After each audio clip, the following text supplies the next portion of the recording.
Merhaba hanımlar, hepiniz YouTube kanalıma hoş geldiniz.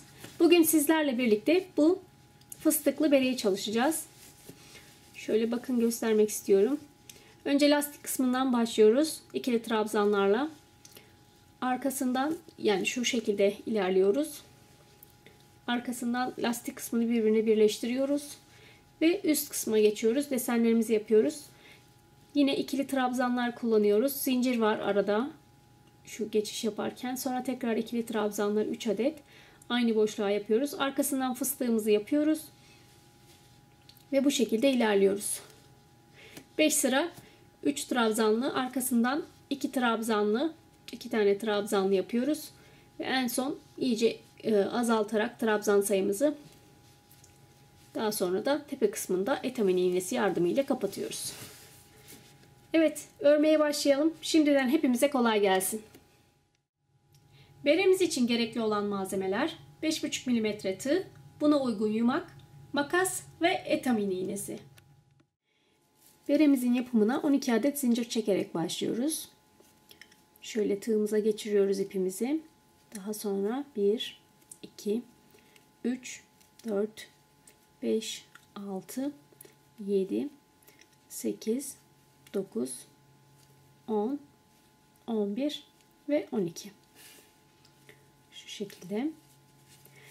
Daha sonra bakın şu çektiğimiz zincirlerin şu şekilde tutarsanız 3 tanesini bırakıp dördüncüye batıyorum ve ikili trabzan yapıyorum. İlmek alıyorum, batıyorum. İkişer ikişer ilmeklerimi çekiyorum.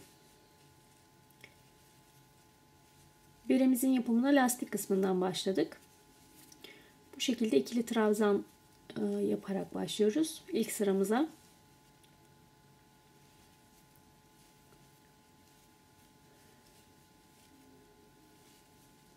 Şu şekilde sıranın sonuna kadar ikili trabzanlarla öreceğiz.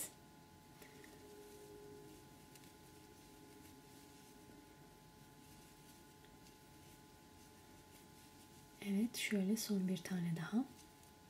Bu lastik kısmını dilerseniz öreceğiniz kişiye göre ayarlayabilirsiniz. Yani mesela daha küçük çocuklara örecekseniz daha kısa tutabilirsiniz bu lastik kısmını. Normal yetişkin hanımlara göre örecekseniz bu şekilde uzun yapabilirsiniz. Toplam ben şimdi 1, 2, 3, 4, 5, 6, 7, 8, 9, 10 tane trabzan yaptım. Şu baştaki zincirler dahil. 2 zincir çekiyorum. İşimi şu şekilde çeviriyorum. Ve her bir trabzanın üzerine şöyle önden trabzan yapıyorum. Bakın. Tığımı şöyle arkasından geçiriyorum trabzanın. Şöyle ilmekleri ikişer ikişer çekiyorum daha sonra. Tekrar şöyle arkasından geçiriyorum. Sonra ilmeklerimi ikişer ikişer çekiyorum. Şu şekilde.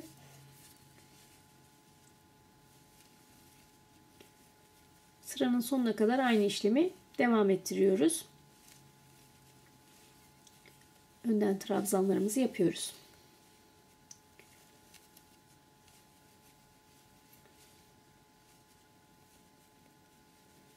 Tığımızı arkadan geçirip şu şekilde ilmeğimizi 2 kere de çekiyoruz. Evet, bakın şurada çektiğimiz zincirler vardı. Onlara da yapalım. Şu şekilde. Hep aynı sayıda olmasına özen gösterin. Bu ördüğünüz trabzan sayısının. Bakın arka tarafı da şu şekilde görünecek. Şimdi kaldığımız yerden devam edeceğiz. Tekrar 2 zincir çekiyorum. Ve işimi tekrar önünü şu şekilde çeviriyorum arka kısmını. Ve yine her bir trabzana, bakın şu çektiğim zincirler şu trabzana ait. O yüzden ona bir şey yapmıyorum. İkincisinden başlıyorum. Bu şekilde lastik kısmımız istediğimiz uzunluğa gelene kadar bu işleme devam ediyoruz. Bu bere herkese uygun olabilir. Yani küçük kızlara da yapabilirsiniz. Bebeklere de örebilirsiniz. Lastiği onların başına göre ayarlayacaksınız yalnız. Ve bu lastikleri yaparken, lastik kısmını yaparken her ördüğünüz şu trabzan sırasını toplayın. 4'ün katları şeklinde olması lazım. Yani dördün katları şeklinde dediğim, yani 4 artı 4 artı 4 artı şeklinde sayarsanız dördün katları şeklinde öreceğiz. Mesela 40 olur, 44, 48 o şekilde sayabilirsiniz. 52 4'e bölünebilen sayılar olması gerekiyor. Bu şekilde devam ediyoruz.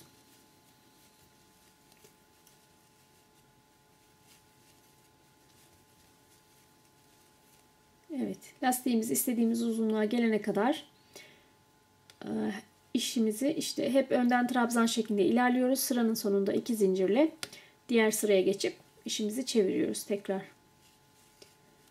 Ve bu şekilde lastik kısımlarını elde ediyoruz. Evet. Lastik kısmını istediğimiz uzunluğa kadar örelim. Ondan sonra tekrar görüşelim. Evet, şöyle göstermek istiyorum. Sıramızın sonuna geldik. Toplam 44 adet bu sıradan ördüm. Şu şekilde sonuncuyu kaçırdık. Şurayı bir daha yapalım.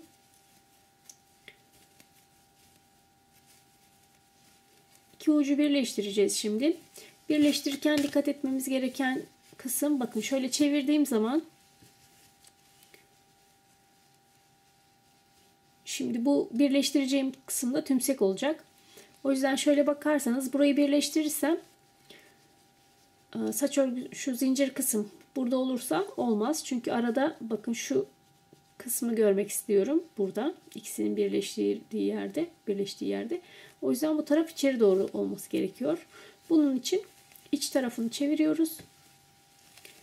Bakın şöyle çevirdiğimiz zaman göreceksiniz ne demek istediğimi. Evet, bu zincir olan kısmı burada bekliyoruz. O yüzden bu kısmı birleştireceğim. Yani örerken bu tarafı kullanacağım. Şimdi bunu birleştirmek için şöyle tığımı çıkarıyorum buradan. Buradaki en baştaki zincir boşluğuna geçiriyorum. Daha sonra tekrar ilmeğime geçiriyorum. Şöyle ilmeğimi bir kere çekip bir zincir çekiyorum. Şimdi bu iki ucu şöyle birbirine yakınlaştıralım. Burada bunları birleştirirken ilk önce bakın buraya batıyorum. Şöyle zincir boşluğuna. Daha sonra bu kısımda ise şöyle V'leri görüyorsunuz. Şu taraftaki kısmı kullanacağım. Ortadan batıp şu tarafa geçiriyorum. İki kısmı da kullanırsam çok kalın bir görüntü elde ederim. O yüzden şöyle dış taraftakini kullanıp birleştiriyorum. Tekrar gösterelim. Şöyle batıyoruz. Bu kısımda V var. Görüyorsunuz. Üstte kalan kısmın içinden geçiriyorum. Şöyle tek ilmekle birleştiriyorum. Sıra sonuna kadar aynı işlemi uygulayacağız. Yapacağız. Şu şekilde geçiriyoruz. Daha sonra şuradan ortadan geçirip sadece üst taraftakini alıyorum ilmek olarak. Ve şu şekilde birleştiriyorum. Sıranın sonuna kadar aynı işlemi uygulayalım. Bakın şu şekilde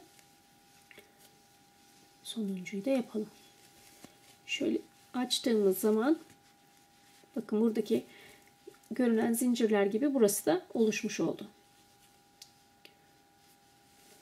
Arkadan bakacak olursanız da bu şekilde görünüyor.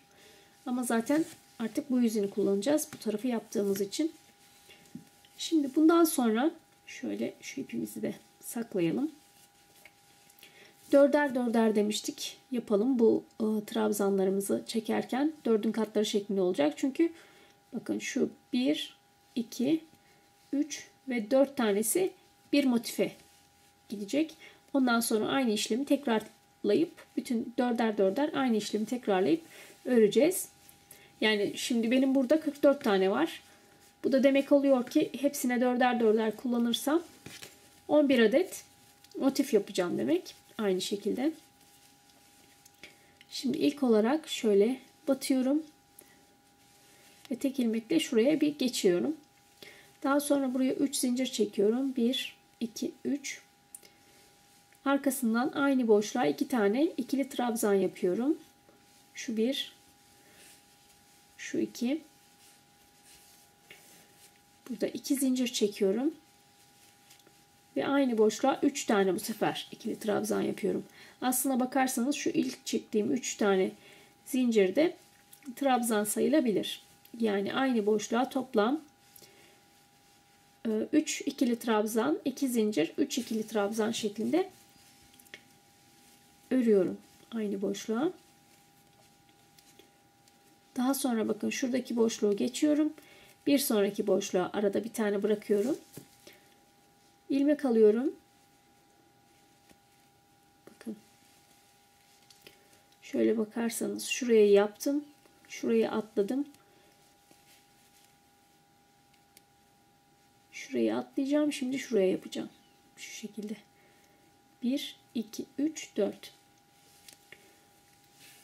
Şu birinci ilmek. Tekrar ilmeğimi uzatıyorum. İkinci ilmek. Şöyle 3 tane olunca bir kere de çekiyorum. Şu 2 tane oldu. Bunları da şu şekilde birlikte çekiyorum. Buraya bir adet fıstık yapmış olduk bu şekilde. Şimdi tekrar sayacağız. Şu bir taneyi atlıyorum. İkincisine. Arada birer boşluk bırakıp şimdi bu yaptığımın aynısını yapacağız buraya. Birinci trabzan, ikinci trabzan, şöyle 3, 2 zincir, arkasından tekrar 3 tane ikili trabzan aynı yere, aynı boşluğa yapıyoruz. 1, şöyle 2 ve 3. Tekrar ilmek alıyorum. Bir tanesini atlayıp diğerine. İlmeği aldıktan sonra batıp şöyle çekiyorum. 1, tekrar ilmek alıyorum, batıyorum, çekiyorum. 2, tekrar ilmek alıp aynı yere batıyorum, çekiyorum. 3 ve şöyle ilmeğimi alıp hepsinden geçiriyorum. Son bir tanesi kalıyor. Arkasından 2 ilmeği tekrar birlikte çekiyorum ve fıstığımı oluşturuyorum. Bu şekilde devam ediyoruz. Bir kere daha göstermek istiyorum. Bir tanesini atlıyoruz, diğerine batıyorum. İlmeği aldıktan sonra 3 tane ikili trabzan. Şu 2, şu da 3. Arkasından 2 zincir, 1, 2 ve tekrar aynı boşluğa 3 tane ikili trabzan daha yapıyorum. Birincisi, ikincisi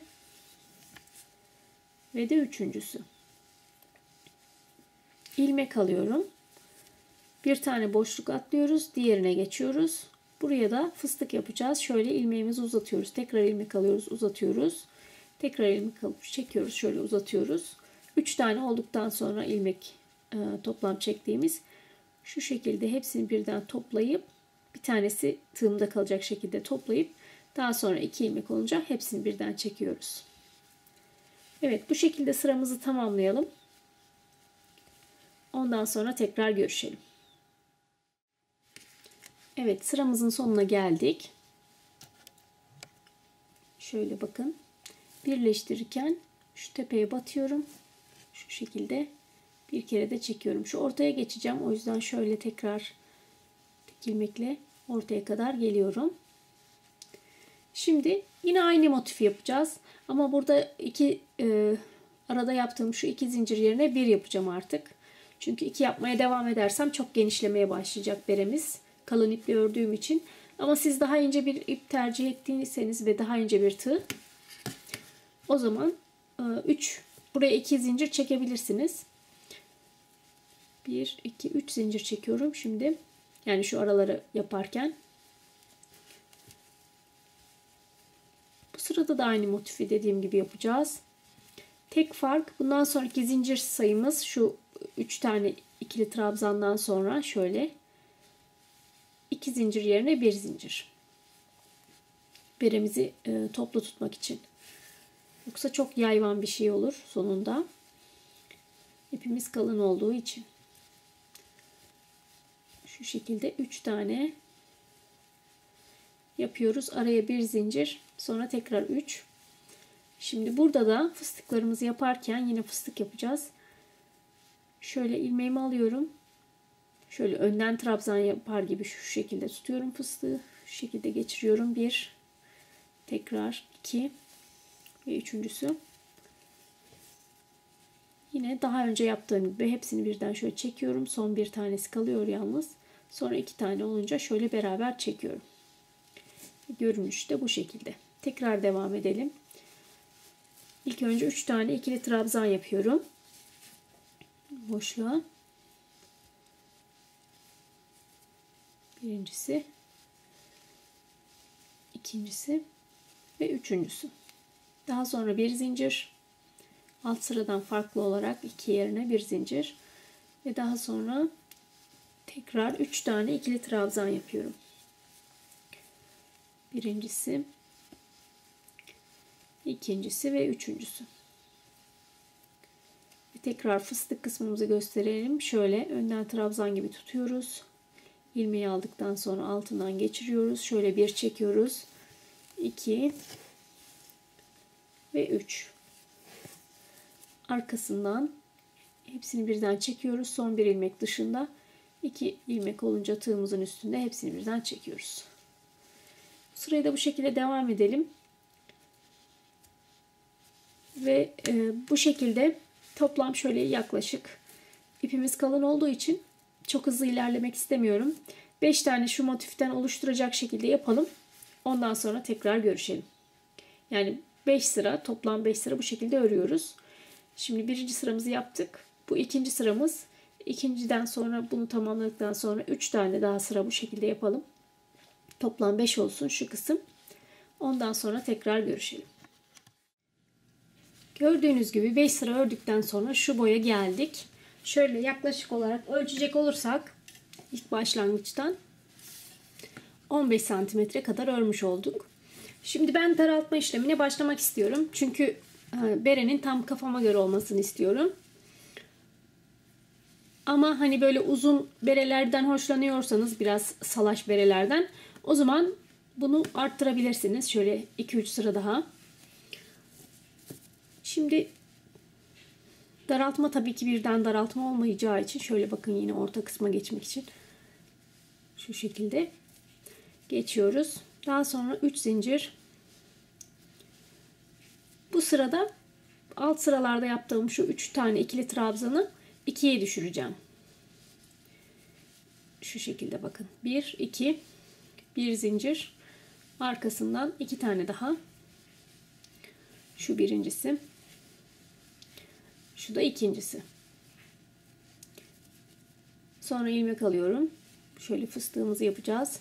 Şu birincisi, ikinci ilmek, üçüncü ilmeği de çekelim. Şu şekilde. Sonra hepsini bir çekip 2 tanesini de bir ayrıca çekiyoruz. Ve yine 2 tane yapacağız. Trabzan. Şu birinci trabzan, ikinci trabzan. Arkasından bir zincir ve tekrar 2 tane ikili trabzan yapıyoruz. Bu sırayı da bu şekilde. Yani önceki sıradan farklı olarak tek yaptığımız 3 tane trabzanı 2'ye indirmek. İki tarafta da. İlmeğimizi alıyoruz. Tekrar fıstığımızı bir kere daha gösterelim. Şöyle arka tarafından alıyoruz. Tekrar bir kere daha. 3 tane ilmek olunca hepsini birden geçirip daha sonra ikisini birden bir topluyoruz. Evet, bu şekilde. Bu sırayı da bitirelim. Ondan sonraki sıramızda tekrar görüşelim. Gördüğünüz gibi sıramızı tamamladık.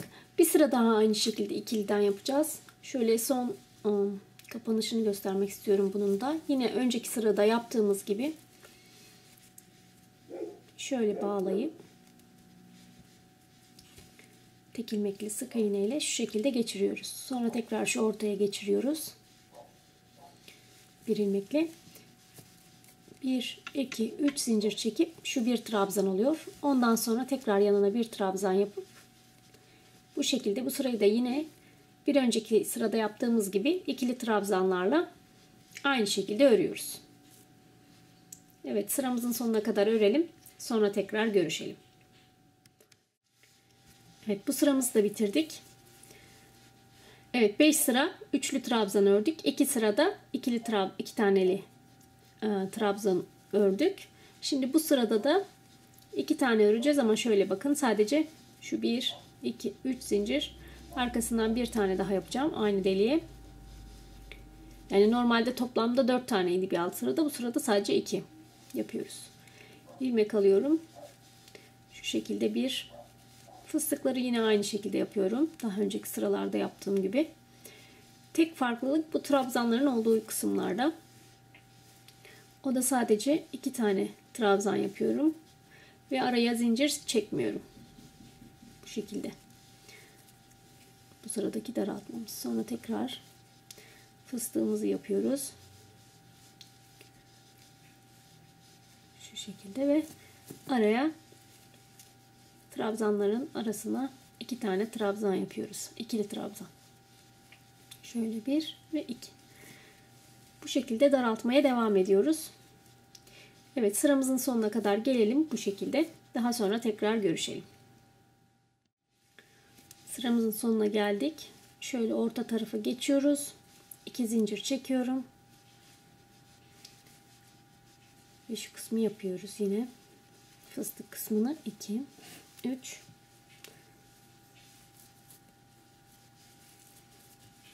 daha sonra şu ikisinin ortasına bir tane yapıyorum. Ve yine fıstık.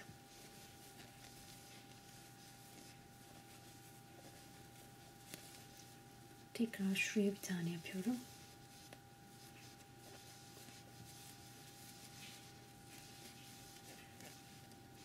Bu şekilde daraltmış oluyoruz.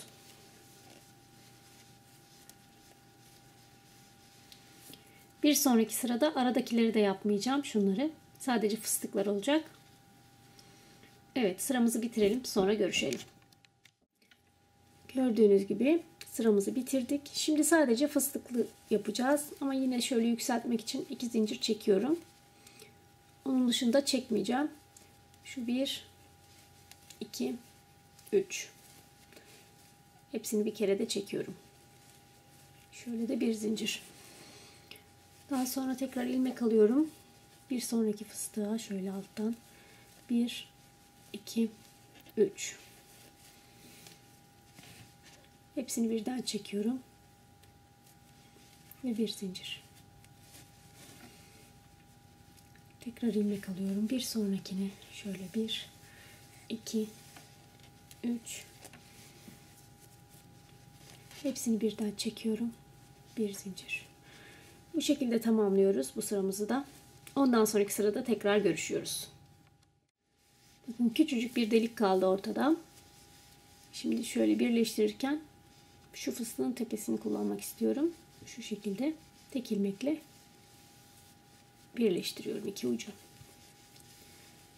Daha sonra bir zincir çekiyorum. Ve bakın şöyle ilmek almadan 1 2 yapıp 3 ilmeği bir arada çekiyorum. 1 2. Bu sırayı da bu şekilde iyice daraltmış oluyoruz. 1 2. Pardon, ilmek almadan yapıyoruz bu işlemi. Şöyle 1 ve 2. 1 2.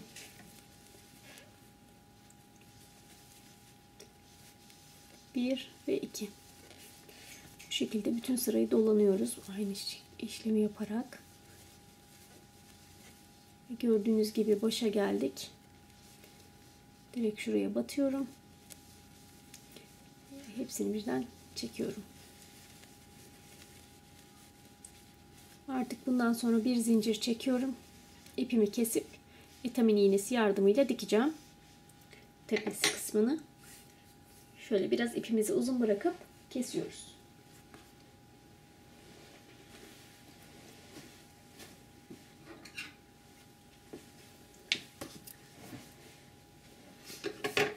Şu şekilde geçirelim. Vitamin iğnesini de takalım ucumuza. Şu şekilde bakın.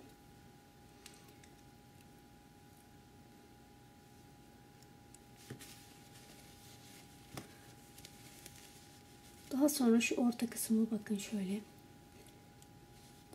Her bir boşluğa şu şekilde batıp aynı yönde. İç kısımdan yukarıya doğru. Şöyle geçirip ilmek boşluklarını kullanarak ortadan batıyorum. Şu boşluktan çıkıyorum şu şekilde. Bütün kenarları dolanıyoruz. Hiçbir ilmeği atlamıyoruz. Evet, başa geldik. Şu şekilde tığımızı etamin iğnesini ortaya alıp sıkıca çekiyoruz. Ki bu tepe kısım tamamen şu şekilde kapansın.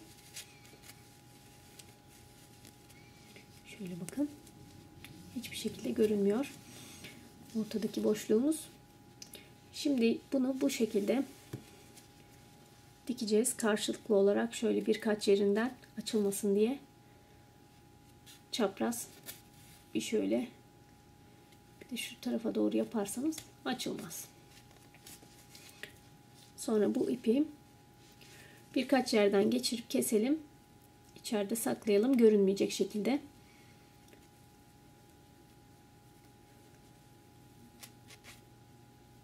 Bu şekilde şu ilmekleri kullanabilirsiniz.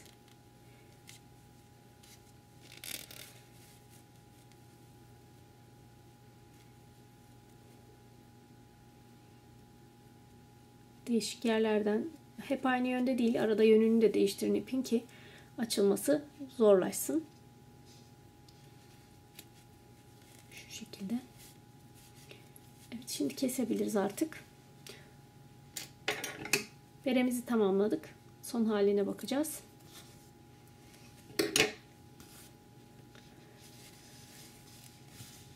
Evet, umarım hoşunuza gitmiştir.